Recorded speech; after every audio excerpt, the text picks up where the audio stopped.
Sean's gonna Core Haven our big one. Yeah, I was worried he would do something like that. You gain life equal to that creature's power plus its toughness. They go to 164. Well, that presents an issue.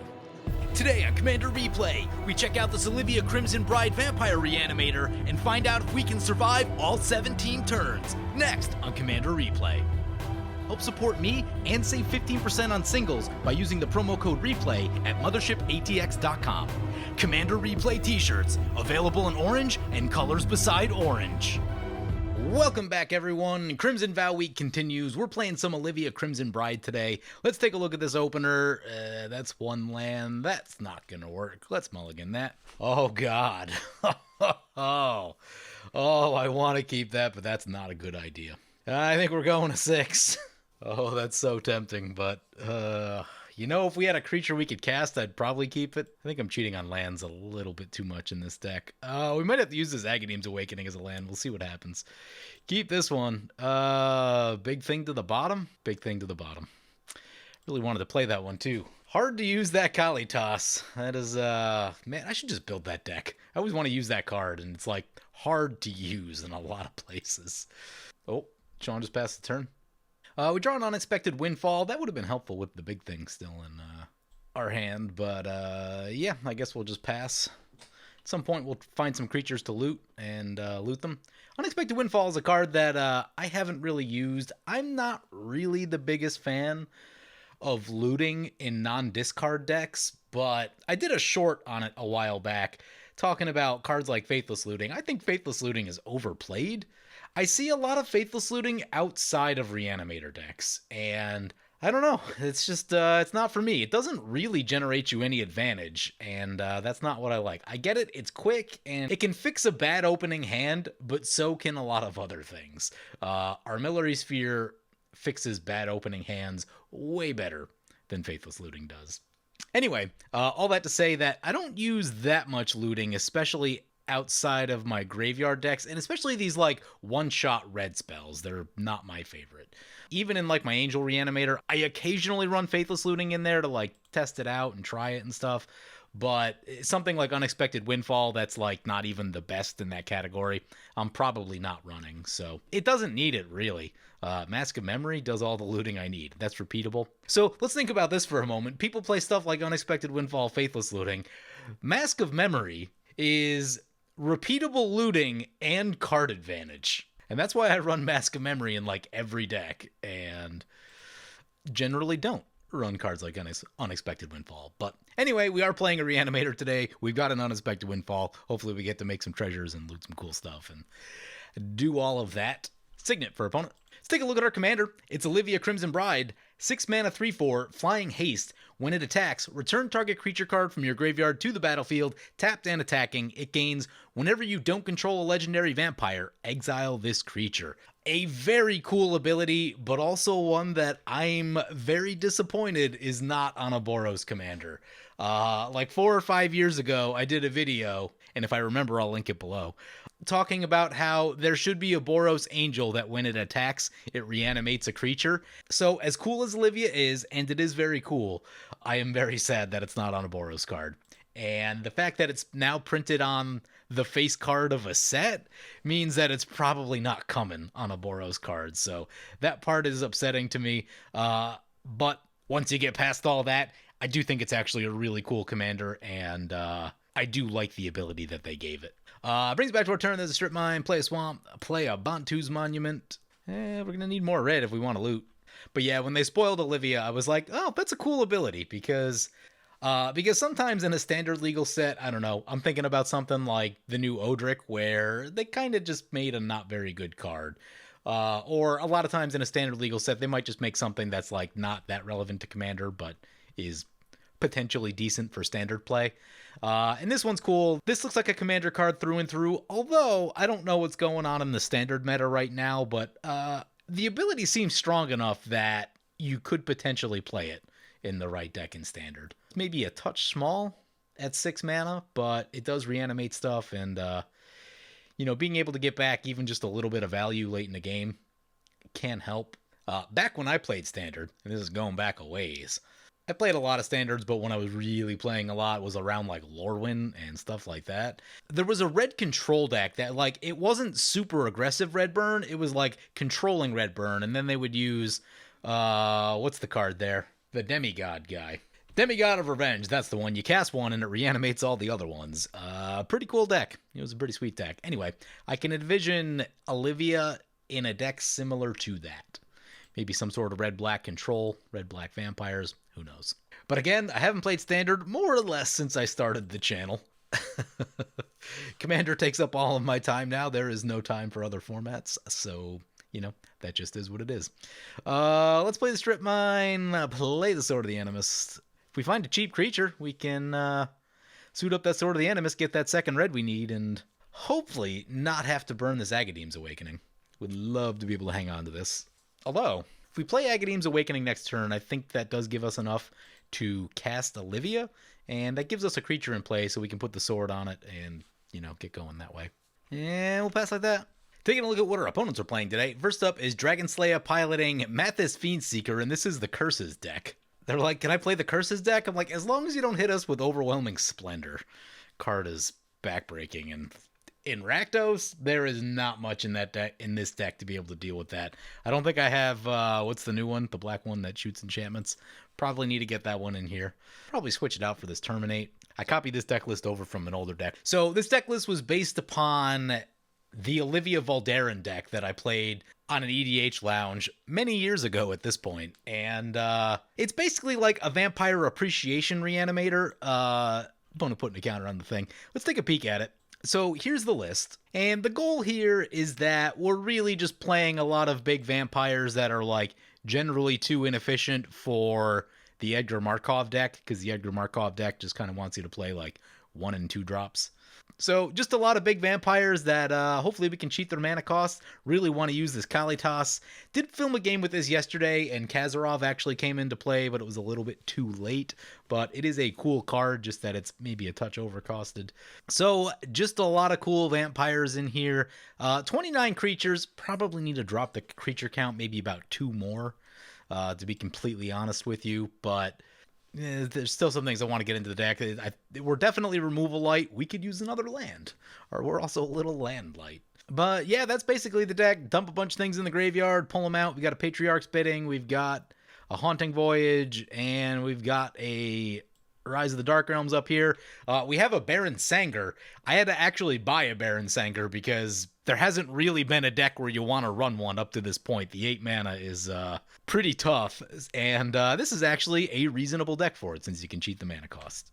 Sean gets himself to a fast Sun Titan.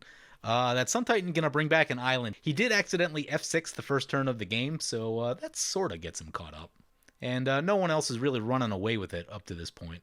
Oh god, we're facing that Thromok deck again. Oh man, I feel like we just don't have the right tools for that deck. Do we drop a Blasphemous Act before we do anything?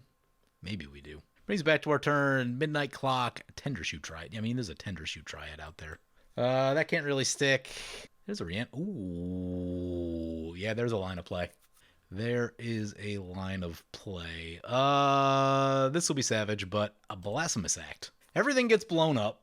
Ranar dies. Each opponent draw the bounty triggers from Mathas going off. So we'll get some extra cards right here. That's cool. Come on, land. Would love to save this. There's the land. Nice. This is gonna be good. Oop, and the Marsh Flats. Even better. Play the Marsh Flats. Crack the Marsh Flats. Badlands. Cast Reanimate on Sun Titan. Oh, you know what I meant to do? That's not going to work. For some reason, I thought Burnish Heart was going to our graveyard, and I was going to reanimate the Burnish Heart and then use the 3 to do the thing right there. But, yep, nope, that's not how that works. Ooh, that's a nice play. Sean is going to bounce his own Sun Titan. Do we terminate said? He doesn't have anything in his graveyard, so I think it's fine.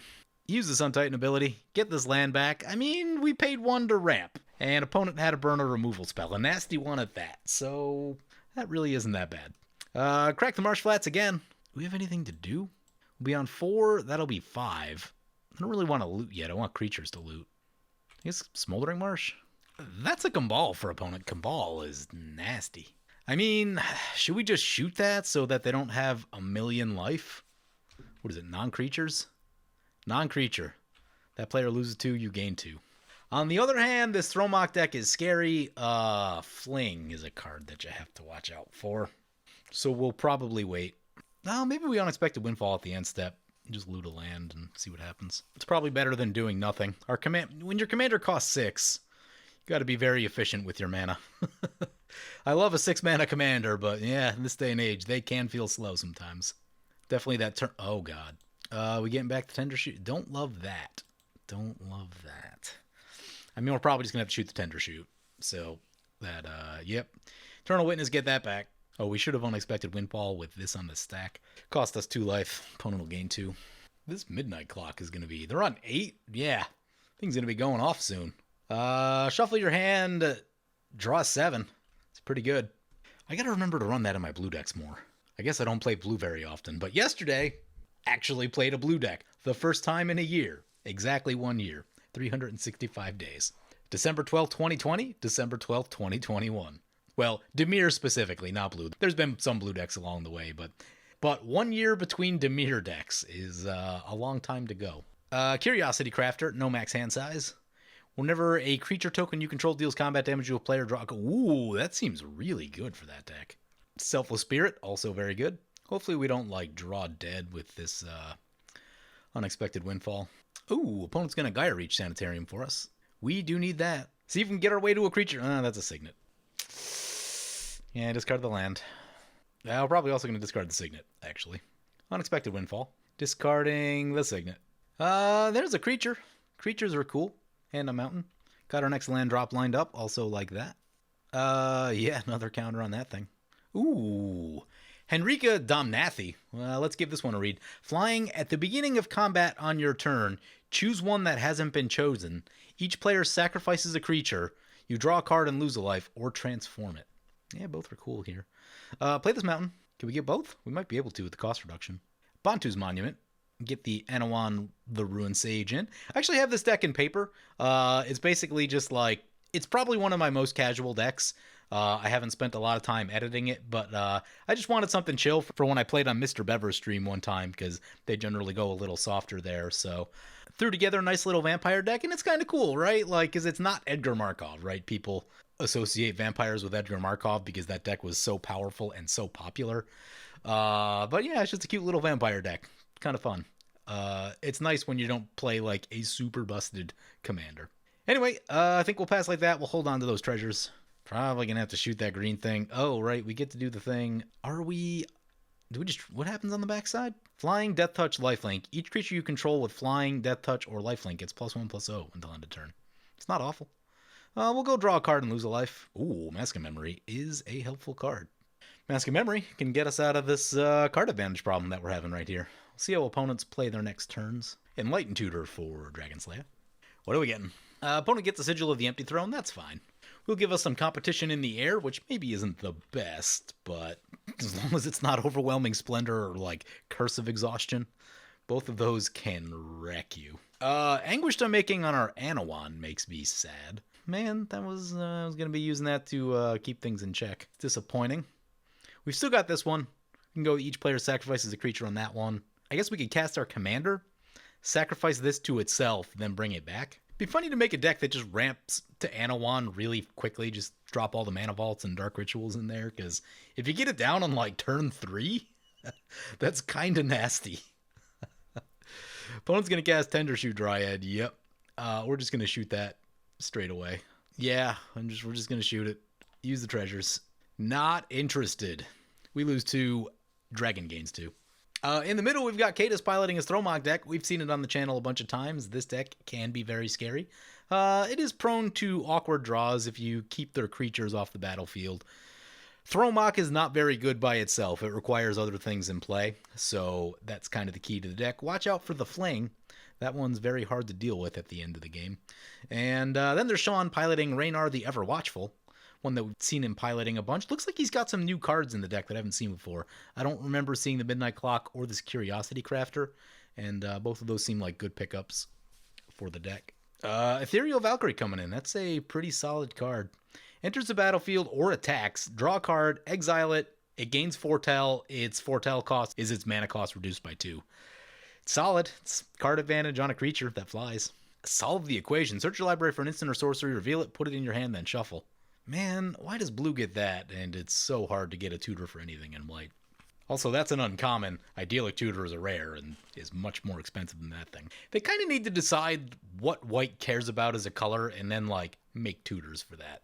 If white cares about small creatures, it shouldn't be impossible to dig small creatures out of your library. I think Ranger of Eos is about the only thing I can think of, and that's 1 drops only, so very limited. Opponent's going to send a little in the air over to Dragonslayer. Yeah, they're F45. Ooh, land off the top. Nice. I was actually hoping on that. We can still hold on to the Agadeem's Awakening. Crack this Bloodstained Mire. Get Blood Crypt. Untap. Cast our commander. There's open mana over here, and that makes me feel like this is going to go terribly wrong. Bantu's Monument. Mask of Memory. Kumbal. Equip the Mask. Go to our combat. We're going to choose each player sacrifices a creature. Sacrifice Henrika to itself. Did I say Henrika? Is it Hennika? No, it's Henrika. Okay. Confused myself. Swing into Cadus. I am the most scared about that deck. It's hard to interact with a Fling. It's just a difficult thing to do. If we gain 1,000,000 life, then, you know, maybe. But we'll send the 1/3 over to Dragon. And it's back. It itself is a legendary vampire, but I saw an issue come up with, who's the sack outlet guy? The one out of Aether Revolt. Anyway, he himself is a legendary vampire, and he had this text on him. While he was in play, he got exiled with himself being in play. It was really weird. So I'm not convinced that Olivia is programmed the right way. But we do get that Mask of Memory trigger. Ooh, yeah. Let's discard the Ascendant of Insert, and one that you never get to run. Haven't run one of these in like 10 years, but 10 years ago, one time I did reanimate it in my Shieldred deck and absolutely crush an elf deck. It was awesome. I know Massacre Worm is better. I was running both at the time. Oh, Tragic Arrogance, really? Doing the control thing. What do we get to keep? Keeping the Bantu's Monument. Yeah, I mean, the other 2 are better, but at least it's reasonable. Back to the command zone. Yeah, yep. That text does not work right. That is disappointing. Wow. Yeah, we just got wiped hard. We do have the Ascendant of Insert in our graveyard. We can pull that out. Sword of the Animist on Sean casts his commander and then drops the Sword of the Animist and is going to get a trigger right here. Yeah, that's really good. That is really good. Brings back to our... Ooh, Mana Crypt. That's going to help, actually. Because now I think we can cast both of these things and actually try to get some card advantage going. Cast Olivia. Cast Florian. Hit opponents twice with a life drain. Yeah. Starting to get them, you know, down below 30 is good. Little life drain never hurt. Go to combat. Send this one to the Dragonslayer since he seems to be playing a ton of removal, and it's very annoying. Get the Ascendant of Insert. This is probably really nasty against Sean's deck. Send this one into Cadus. Ascendant of Insert is also a legendary Phyrexian Vampire Noble, but it'll probably exile when Olivia leaves the battlefield. We do some damage. There's a Florian trigger. Oh god, we gotta cast it this turn. I don't think we played a land yet, actually. How's this work again? Exile one of those cards, put the rest on the bottom. We could drop the Agadeem's Awakening and then get Thaumatic Compass. 2, 4, 5, 6, 7. The Thaumatic Compass would flip over immediately, which gives us Spires, which is nice for protection. I think I'm just going to go Path of Ancestry and play the Path of Ancestry. The Scrying is what I'm really banking on here. That hopefully that Scry will get us into something that helps. Really hanging on to this thing. If the board gets blown up again, which it might, you know, we're probably going to have to reanimate these 2. Mathas Fiend Seeker coming in. Mathas Trigger. Probably one of our things. Yep, put it on our commander. Death's Presence is a pretty good card. Whenever a creature you control dies, put X +1/+1 counters on target creature you control, where X is the power of the creature that died. Yeah, it's a little do nothing at 6 mana, but, you know, if they can get some creatures in play, that's actually really scary. Maybe you want a sack outlet in this deck just to sacrifice your creatures before they exile. Dismantling Wave, Mana Crypt, Signet. It doesn't go for the Death Present. Rhythm of the Wild. Okay, Rhythm of the Wild is haste, and haste is scary. We lose a bit of mana production. As long as we don't lose some creatures here, if we can get some value with Florian in play, and then like try to find our way to a card draw spell, that's what I'm kind of after here. Oh, is he sending both our way? Yeah, I guess we don't have any flying blockers. Do actually have a decent amount of life gain in the deck. There's a Sangromancer in here, which, if you have a Sangromancer when a board wipe or a wheel goes off, you gain a lot of life. There's a few other things, too. More life gain than a typical black deck. Flicker Wisp. Oh, Flicker Wisp dies to the Ascendant Evincer. And so will the token when that comes in. Fantastic. Ah, static effects. Man, I wonder. So, like, Elish Norn is obviously very good and is, like, oppressive against a lot of decks. There's always one player at the table that can't cast their commander when Elish Norn's in play. And I wonder if Evincers gain some value since people are always trying to be, like, fast and efficient. Ooh. Time Twister is good news. We need new cards. Cards. How about that? Terminate comes back. Veto comes back. Might be on the Veto just because, again, the fling. I want to make sure that our life total is very high. Although opponents just got a fresh 7, it's gonna be weird. It's gonna be real weird. We probably, yeah, there's a thing too, is that if we veto and then do the lifelink thing that taps out all our mana and we can't Florian. Someone familiar, that will also die. See how many more things we can kill with it. Oh, it's working beautifully. Sorry, Sean. This is the dream scenario, though. You run this thing for someone that's running a bunch of tokens. Consuming Tide. Each player chooses a non-land permanent they control. Return all non-land permanents not chosen this way to their owner's hand. So we choose one to keep. Probably going to pick one of these expensive ones. We'll keep the Ascendant Evincer. That board wipe doesn't feel necessary. Like, I mean, yeah, they're trying to get our thing out of play. I get it, but like... Oh, wow, really? So our opponents are just going to abuse the bug with Olivia all game. Ranar comes back to the battlefield. There's a Drana. What are we doing? We going for the big one? Maybe. Play... I guess we could set up to go Butcher of Mallet, or we could go Kalitas. I don't really want to get Kalitas exiled. Everything's been getting exiled. Play the Labyrinth. This is in here so you can potentially protect your own stuff if you need to. Oh, that's also why Thaumatic Compass is in here, honestly. Maybe we should have played that Compass. Path of Ancestry is still decent. Yeah, we have enough to go Bantu's Monument and Kalitas, and I think I like that. Also, what's probably going to happen is more removals probably going to happen, so... we'll get a Scry in here, which is cool. On the other... We'll also have to discard to hand size. Maybe we go on the small value plays then. Cast... Get Solemn and Drana, maybe? Solemn. A lot of black in our hand. Let's get a Swamp. Can cast up to a 4-drop. We'll cast Veto, I think. Drana's cool too, though. Let's cast Veto. I don't think any of this is going to stick. That's why I decided to go with the Solemn Simulacrum right here. We do get to Scry. Opponents get drained 1. Drana. Drana's on top. We'll keep her. She's cool. Blind Obedience. Blind Obedience is bad for our haste. Talisman. Extort. Solemn. Extort. Okay, no board wipe yet. Mathas counter. Puts it on the Ranar. I mean, what's the likelihood that no one else got a board wipe? Yeah, late game wheels they can be tricky. There's a lot of times where you don't want to give your opponents new cards. Especially when you still have 3 opponents. It's 21 new things you got to deal with. Goblin and Archomancer. Red and green spells cost 1 less. Crossing Grip on Blind Obedience. Fantastic. Love it. Soul Ring. Rhythm of the Wild is back. Yep. I figured they had something with haste if they were blowing up the Blind Obedience. Awakening Zone. A lot of enchantments over there. Mana Vault. Got a lot of his cards back. Saw a lot of those cards earlier. Down to 2 cards, thankfully. Soul Ring. Sean had 9 cards in hand. That was a lot. What is this? New one. Dorothea. Vengeful Victim. It's a spirit. When it attacks or blocks, sacrifice it at end of combat, and it has Disturb. On the backside, enchant creature. Oh, yeah, it's Geist of St. Traft on the back. Sword of Hearthenholm. Yep, those are nasty. One going to attack our way. This one over to Dragon Slayer. Yep, it's got flying. Can't do much about it. Hearthenholm on the Dorothea. Makes a spirit. It comes back. Makes another spirit. They have a Core Haven up. It's a good one.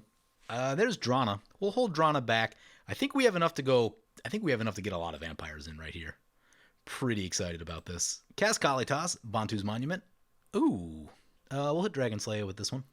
Veto plus Bantu's Monument seems good. Could have did that once last turn too, if we did it in the opposite order. It looks like we've got a land play, so we'll play our land. Maybe we should have held that back because of Florian. But cast Drana. Scry 1, Bantu's Monument, Veto. Go Cadus this time. Urza's Incubator is super helpful. Maybe we don't go Florian right here because we'll end up exiling it. That wouldn't be the best. So maybe we'll sit on... I guess we could cast something else. We could just go for all of them and drop Drana also. I guess we just don't attack. Yeah, we'll go Florian, no. Or we can attack and then cast Florian in our... Yeah, we just cast Florian afterwards. Okay, that's a plan.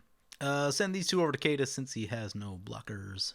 Won't have the mana to terminate since this doesn't produce colored mana. He goes down to 17. Oh, the choice is right here. No one dropped a crazy creature last turn, so I think we're okay to do this. I figured we would have saw one already. Bantu's Monument. We'll get Sean with this one. The veto trigger.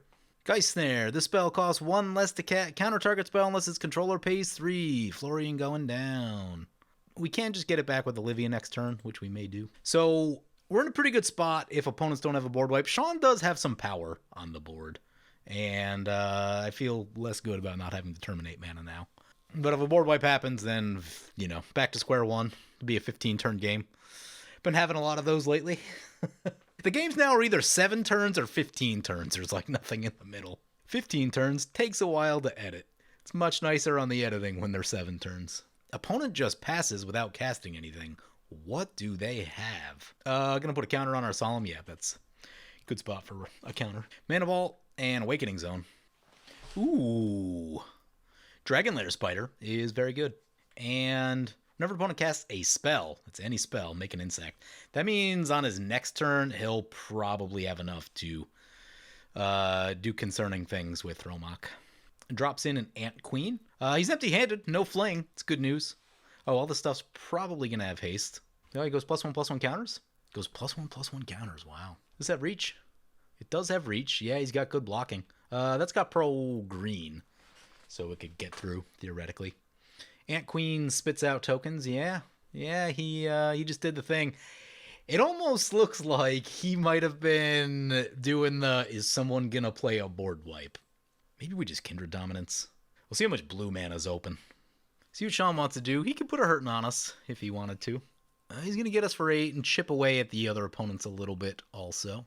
Dorothy's going to get sacrificed at the end of combat. What does this say? Deals combat damage to a player. Okay, doesn't work if we block. I think we're just taking a shot for 8. We have exactly enough to go Kindred Dominance and Olivia. Sean's going to draw some cards and blink a creature. Blink the Dorothy, yeah, okay. So now it won't get sacrificed. Hopefully he doesn't pick up another counterspell. Okay. Sean has a lot of mana, a lot of cards. Welcoming Vampire, that's fine. There's that Urza's Incubator. Forgot we held on to that. Let's try this Kindred Dominance and see what happens. Dragonlair Spider. Savage card. Vampire. Death's Presence triggers 1,000,000 times, but opponent doesn't have a creature to put the counters on. We get a Solemn Dies trigger, and there's also going to be some bounty counters in there. Mathas is a vampire. It survives. Yep, bunch of triggers going off right here. A lot of card draw about to happen. That's 4 card draw instances right there. We gain some life. Veto. Sean's got the most life. We'll burn him down a little bit right here. There's a... Reanimate? Where'd that Sun Titan run off to? Actually, I don't even know if Sun Titan does that much. Man, that Dragonlair Spider looks good, though. Use the Solemn. Draw a card. Ooh, it's a Zagros. Zagros has haste. Cast Olivia. Bantu's Monument. Lightning Greaves on top. Yeah, that's fine. We'll burn Cadus down a little bit right here. Yeah, we're getting decent value with Veto in Bantu's Monument. I was thinking, maybe we should have went Florian first, and I don't know. That's pretty decent value right there. I guess Florian gets the extra cards, but we had a lot of cards, so at this point it's just trying to get our opponents dead. 11, I think it's Xaxes. Oh, right, we can get one more. Get the Florian back. We already play a land this turn? Might have. Just to be safe. Sean's going to Core Haven our big one. Yeah, I was worried he would do something like that. Do I really look like a guy with a plan? I don't know that we're going to have enough otherwise. Drana trigger goes to 9. Pumps up the rest of the team. Is that going to be enough? Survives at 3. Oh. Look at the cards. We're just going to get a land. Any basics? Nope. All fetches. Anything else free? Oh, there's a basic. Get a mountain. Play the mountain. Pass like that. Keep going on the pray our stuff survives plan. We're getting to do the thing, though. We got a bunch of vampires. We finally got an attack off, which is very exciting. Early part of that game was littered with board wipes and removal. Also, Kindred Dominance, really powerful card. Now, white is the removal color, but they did print the board wipe in black. It is frustrating. I wish they would make... Oh, God, approach the second sun. That's what we're doing. Don't wipe the board. Please don't wipe the board. Tragic Arrogance, wiping the board. Cool. Cool, cool, cool. Definitely gonna have to make use of Reanimate right here. Bantu's Monument, leaving the Florian. Opponent's at 30? Ugh. So if we leave Olivia in the graveyard, we can hardcast Zagros and then reanimate Olivia, and that gives us a reasonable amount of power on board. And if we have enough mana after, I might try to use the veto trick, gain lifelink to, 1, keep ourselves safe, but 2, that'll kind of double up our damage. And I think that's what we need right now. To the command zone? No. Oh, it's going to get exiled because... Oh my god. That's 3. That one got exiled from something else. Oh my god. Okay, what do we need to do? We need to reanimate Olivia, have Olivia get probably veto, is what I'm thinking. Cast Zagros, and then activate Olivia. How much damage is that? So that'll be 4, 3, that's only 7. It's not that much. Next to... Yeah. Oh, do we have Lightning Greaves on top? Maybe we can get busy with Drana if there's Lightning Greaves on top. That's an Avenger of Zendikar. Yeah, that's terrifying. So Cadus needs to die. Sean's gonna loot. Is there anything we don't need? There's a land. Did we loot the land? Yeah, I mean, everything else is good. Yeah, loot the land. I only see 4 mana up, so I don't think he can cast Thromok this turn. Yep, makes a bunch of plants. 9 plant tokens. 5/5 our way. Yep. Sword of the Animist. Ranar. Welcoming Vampire. Draws a card. Twilight Drover. 3/4 over to Dragon Slayer. It's going to get a land. Sword of the Animist. Kind of late for that. Reanimate on Olivia. I think we have enough to go Urza's Incubator. Oh, that's going to be a lot of cost reduction. Choosing Vampire. Cast Zagros. Yeah, Zagros for 3? Love it. Crap, I would have left Strip Mine up and Tectonic Edge up, because I had thought about shooting some lands over here, because the way you stop an approach a second sun is prevent someone from casting spells. And, well, we still have enough to activate Veto. I like that. Ooh, Wheel of Fortune. Yeah, leave that right there. Oh, Cadus is down to 2. So if we cast, we don't have 2 more creatures to cast, unfortunately. We're at 12. We should do the lifelink thing. Okay, go to combat. Swing both into Dragon Slayer. Get back Veto. Send that into Cadus since he has O1s. Activate this. He's gonna fling at Veto, but I think that's still 0 damage. I don't think he had any power. Oh, apparently he had enough to kill it somehow. Oh, he sacrificed the Avenger, right. We still get the lifelink trigger. Veto goes back to the graveyard. That's fine. Oh, we're not going to get the thing. Oh, God, he's going to survive. At least we used the fling. Oh, he's got Thromok, so we're just going to die to Thromok. Yeah, we should have attacked him in the air. See, I was worried that he would just, kind of let that go through. That's what I was thinking, but yeah, now we're going to die. Unless Dragon Slayer wants to step in and take down the Thromok. Can't imagine that'll be the case, though. Ashes of the Abhorrent. Players can't cast spells from graveyards or activate abilities. Whenever a creature dies, you gain 1 life. Obnixilis. This will hit one of our things. Yep. Olivia down. Curse of Chaos. Whenever a player attacks the enchanted player, that player may draw a card and discard a card. Yep. Finally, a curse showing up. It feels a lot more like Mathas Control than Mathas Curses. Being that it's turn 12, and that's the first curse. Mathas counter. Thromok. Can't be countered. Sean's got Corehaven. I was thinking about pressing the scoop button because I'm not particularly interested in seeing this. Tired of dying to this Thromok deck. Twilight Drover gets some counters on it. Ashes of the Abhorrent triggers a lot. It's got 81 power. Yep, 81 coming our way. Does Sean want to give us the Corehaven? Opponent gets the loot. Sean wants immunity for 2 turns. Yeah.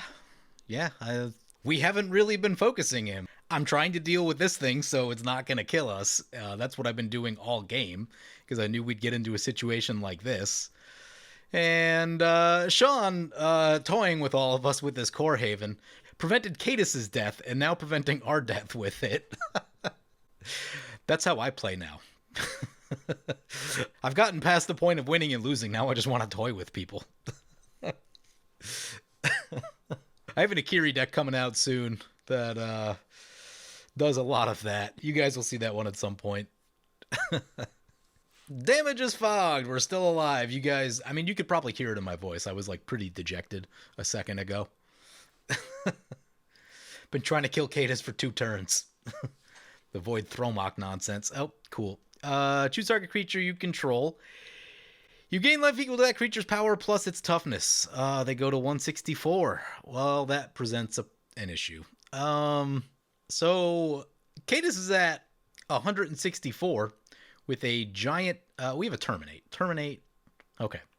We need to make sure we leave up Terminate. That's going to be a big deal. Wow. Choose target creature you control. You gain life to its power plus its toughness. That's insane. Even any of the big creature decks, something like Galta, seems really good.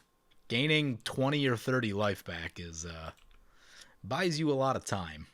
Everything over Dragon Slayer right now. Yep. Generous gift on the Welcoming Vampire. Sean's going to lose some damage. Ooh, and Sean's going to Cosmic Intervention. I guess he really wants that Welcoming Vampire. Also, I think that makes more spirits. We've got 7 commander damage on Cadis. That might be something to think about. That'll definitely get there faster than the 164, based on our current board state of not very much. Opponent goes down to 16. 16 is a place where we can, like, almost get enough damage. Is that a flying? They didn't block. Ground creatures are sort of an issue for us, but... gonna loot. That's the Wheel of Fortune. Sort of the Animus going down, I think. Or, maybe we go Drana. Yeah, so if we loot Drana, cast our commander, should have a little bit of mana to also pump the Drana. Okay, let's do that. We are a Reanimator, after all. Reflections of Lethargia. Whenever you cast a creature spell, copy it. Oh, you have to choose a creature type first. Of the chosen type, copy it. I want to see more cards like this, and especially, like, not in the 2 or 3 colors that always seem to get them. Just feels like red and white don't have that many good ones in this vein. Welcoming Vampire comes back to the battlefield. There's a spirit. Sean's grinding away over here with his spirits. He's had a multiple board wipes, and he just keeps rebuilding. It's not exactly, like, insane damage, but, you know, enough to keep pressure on things. Which is generally more than we've done, because we keep getting dismantled. But anyway, it brings back to our turn. There's a swamp. Play a swamp. Cast our commander. God, even with the cost reduction of 3, it's still 7. Maybe we should leave up Labyrinth of Skopos. Just in case. Use the Path of Ancestry. That's good thinking. Olivia coming back. Pontu's Monument. Moonlight Bargain on top is also a good card. Keep that right there. Opponent's at 15. Drana would give us 11 in the air. Means we need an extra 4, which means we'd have to tap out. Yeah. Oh, you know what? The veto play might work. Yeah, we can get veto back, and that'll be 8, and then we gain life, and the lifelink will 1 gain us life back, and 2 will be enough to kill dragon. Okay, I think we've got a plan. 1, 2, 3, 4, 5, and we still have enough to terminate on top of that, which is very important. Okay, go to combat. Attack Dragon Slayer with both. Bring back veto. Opponent's gonna pump our creature. I don't know if they realize that this kills them yet.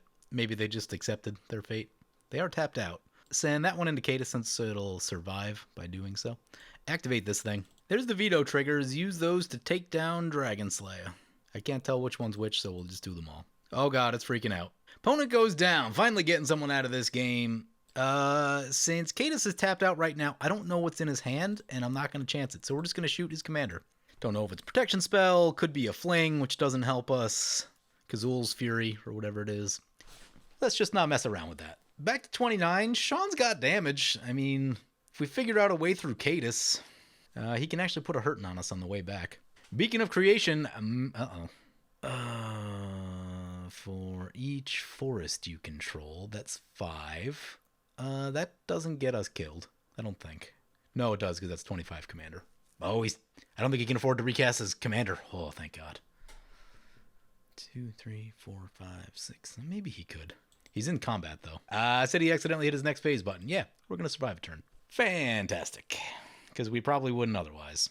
Oh, man, I was worried about that, too. With the haste down, yeah, it's just like drop a thing and then recast the commander. And this deck is brutal. I guess in fairness, we should have 3 extra creatures in play. I mean, they would have got cleaned up by board wipes later, but they'd still be in our graveyard, which is a thing. That's made the battle, like, significantly more difficult for us, because Ascended Evincer would have stuck around for a while, and we could probably get it back and still blow up all these 1/1s. Also blow up all the plant tokens from earlier. Yeah, actually, that's true. Avenger of Zendikar play never would have worked if Ascendant Evincer was around. Welcoming Vampire. Sword of the Animist. Yep. Sending most of his stuff over to Cadus. Brings him down to 145. Moonlight Bargain is a card. It's also an instant, which I like. Definitely want to leave up mana for stuff this turn. I think we're going to get Sword of the Animist. I think we're going to just use a lot of abilities this turn, is the plan. Equip the sword. Go to combat. Attack Cadus with this one. We're going to leave the other 2 back. It's a lot of creatures on board. Sword of the Animist. Olivia trigger. I think we're going to get Kalitas right here because it's big and slow. It's going to take time for that to untap, and while we keep messing around with all this stuff is probably the time to do that. I'll send that in there. Use the ability. Let's get a mountain. Oh, I wish this didn't exile. We'd be getting so much value from it. It would be like single-handedly dominating this game. Man, I might build this deck just because I want to play Ascendant Evincer. I guess I could just run that as a commander, but this deck's... I like red, right? And I like having red in my deck, so... Probably need an extra combat in this deck or something. In its current state, it's a little slow. I mean, we keep rebuilding. Yeah, it's a Reanimator. Reanimators can just go late all day long. So we've got that going for us. But yeah, if you want to make it more powerful, extra combats are a thing to look at. Perhaps the Feast and Famine Aggravated Assault combo. Opponent's at 11 commander. Goes down to 136. Warstorm Surge is a card. A card that might get us killed. A card that also means we probably don't want to use the Moonlight Bargain. He could actually opt to just kill Sean. Oh, yeah, he can't afford to recast his commander. That means we're not going to want to dawdle because he can kill one of us on ETB, basically. We're at 11 commander right now. This is 4 more, 5 if we reanimate this Drana. Still only puts us to, what, 16? Need to find some damage. We are once again back in the Triangle of Death. And weird things could happen. So here's the other thing, too, is that, like, oh, man. Moonlight Bargain is a lot less good with that Warstorm Surge out there. There's very little enchantment removal in this deck, so that's not going to get a lot done for us. Maybe we just have to wheel, and we could cause a lot of problems by giving opponents cards, though. Oh, you know what we could do? We'll see what Sean does first. We might, if we lifelink everything, that might get us enough life to get out of range of Warstorm Surge. Opponent draws a card, yeah. Sean's got the value going. Honestly, what he needs in that deck, he probably needs a good anthem. So, like, one of the +2/+2 anthems, Elish Norn or Dictate of Heliod. I think that'll really... it's turn 15, right? That card's a little clunky to get down early in the game, but at this stage of the game... Yeah, +2/+2 on those tokens I think would do a lot for him. Opponent gonna attack. Yep. I don't think there's a Blackblade or Forge or anything in this deck. There probably should be. I really went deep on the vampires, so, you could add some Voltron elements to it. Oh, there's Lexodon Warhammer in the deck. That would get us some extra damage. I think that still leaves us 1 or 2 short, though. He's down to 118. Go to the end step. Yorion gonna return some stuff. Man, he's also got a Farah. Wow. Yeah, let's cast the Moonlight Bargain. See what we can find. All Is Dust is a card. Kazul's Fury is interesting. Captivating Vampire is interesting. Lightning Greave. We paying 10? 10 would put us to 19, which means we basically have to do the... if we All Is Dust... Do we have enough left? Yeah, we'll have enough to All Is Dust. If we All Is Dust... So, definitely draw the All Is Dust. Definitely draw the Lightning Greaves. Question is what to do with Captivating Vampire and... Voldaren Bloodcaster. That's got us down to 25. That does put us in range, so that does force us into All Is Dust anyway. Yeah, let's draw all of them then. Pay 10 life, draw 5 cards. Normally, you'd put a couple into the graveyard earlier in the game. Down to 19. Anything we can do here at the end step? Doesn't look like it. Afara trigger. Mana Crypt. Excellent. What are these 1/1s? Yeah, I mean, everything's going to get blown up anyway. So, everything at Cadus. Gotta hope Sean doesn't have a counter. Sword of the Animist. Get this Drana. Swing Indicators with that. Get a land. This is like a commander battle of old right here. Turn 15. It's a very different game at turn 15 than it is at turn 6. You have a lot of mana and a lot of choices to make. Oh god, I forgot to do the thing. We should better make sure we have enough. We should with the Mana Crypt, but yeah, we have enough. Okay. Give everything lifelink. Drana, Veto, first strike damage. Start chewing through this life total. Pump up the team. Hit again. Got him down to 96 and 16 commander. Puts us up to 39. Does get us out of Warstorm Surge range. Now we got some damage going. Opponent's down to 78. Love it. More or less cut him in half. Would they start at 184, 160 something? I don't remember. Cast the Mana Crypt. We get a lot of blood tokens if we... I don't think that's worth it. I'd rather have the creature. All is Dust. I think Sean's going to Teferi's Protect. Okay. That is unfortunate. It's not amazing. I guess he had the Warstorm Surge covered, but, well, I guess this is going to happen. Probably should have thought about that a little bit more. I don't know. I think it's still right. The Warstorm Surge makes it tricky. No Warstorm Surge, I probably don't play that. Back to the command zone. Let's get this Bloodcaster. We get a Scry and a Bantu's Monument. Vandal Blast. Are we going to need a Vandal Blast? I don't think so. Get this Vampire. Ding opponents for one more. And I guess we play these boots. Equip the boots on the Captivating Vampire. Oh, that's a Solitude he's going to flash in. Okay. Think he's saying no to that Captivating Vampire. It's unfortunate. Could get some work done with that. It's going to be an uphill fight for us. Put the Greaves on this thing. Exchanging some pleasantries with Sean. Pest Infest. Oh, no. Oh, God. He just hit all of our artifacts and enchantments. Wow. Oh, that hurts. He's going to make a bunch of creatures. Yep, we lose all the artifacts. We needed those. Boy, did we ever need those. Now what? We're going to run into a problem also where if we recast our commander, it's going to take a ton of mana, and we won't be able to leave up the Labyrinth. How many board wipes are in this deck? I mean, at some point we got to run into Rise of the Dark Realms also. That would just be nice. Oh, we send in the 13 our way. And a 3-3. Do we take that 13, or we just throw this thing in front? I think we throw this thing in front, cast a wheel, and try to find something to mass reanimate. How many creatures are actually in our graveyard before we... It's like it'll be 6. 6 isn't bad. We'll block. We'll make a blood token. We go to 40. We have 5 really good vampires exiled. It's pretty rough. Cadis is down to 66. Chewing through that life. There's a mountain. We will play the mountain. Play the Wheel of Fortune. Sean's gonna... Looks like generous gift his own token. Maybe he's trying to keep the Afara value rolling. Twilight Drover gets bigger. Not the best hand. Not the best hand. Did not catch the mass reanimate, so we crack a blood token, I think. Well, let's get the Thran Dynamo first. There's a Nykthos in our hand, which, if we get some stuff in play, might actually get us some extra mana that we badly need. Crack the blood token. Discard a swamp. Oh, another land. Kidding me. Cast an Anya. Do we just do it now and leave ourselves exposed? Yeah, let's do it now and see what happens. Loot another land. Champion of Dusk is a card, but we won't have enough for the Labyrinth. We can cast this thing, though.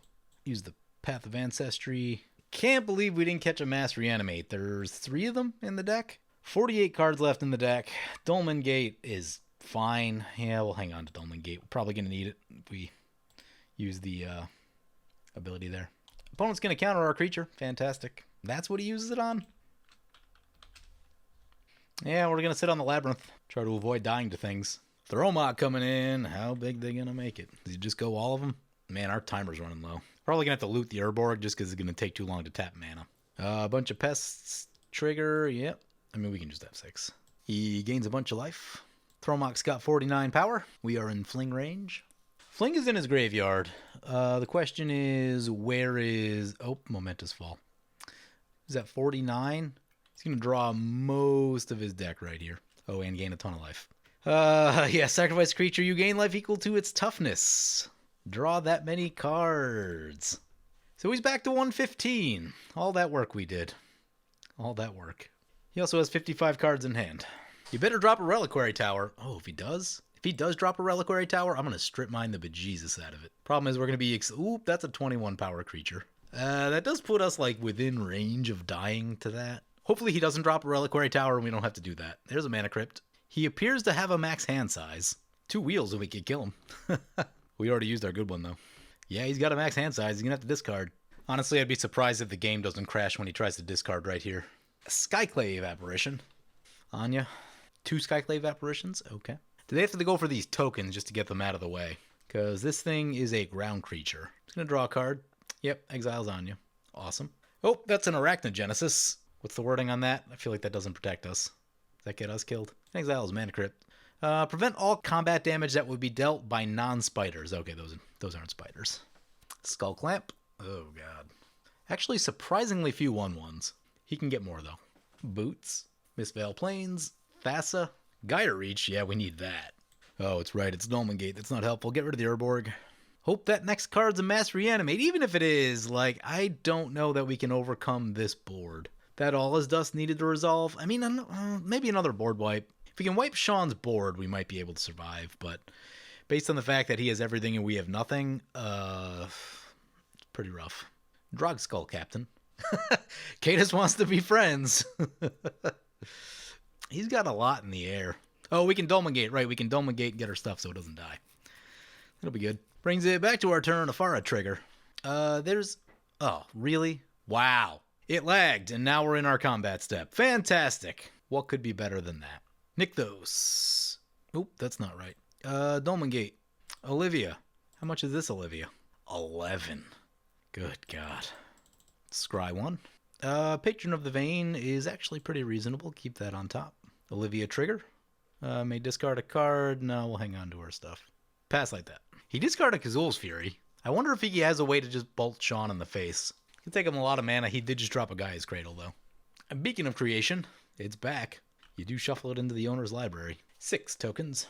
Thromok coming in. Does he have any tricks? He lets that resolve. Does Sean have any counters? Many triggers. It's got 81 power. Can he fling it? It'd be funnier if he just gave it haste and had to attack. Corehaven's the thing.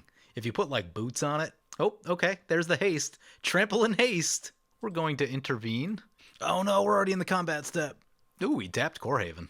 Oh. He's gonna Mirror Weave on his Drog Skull Captain, which means they're all gonna be giant.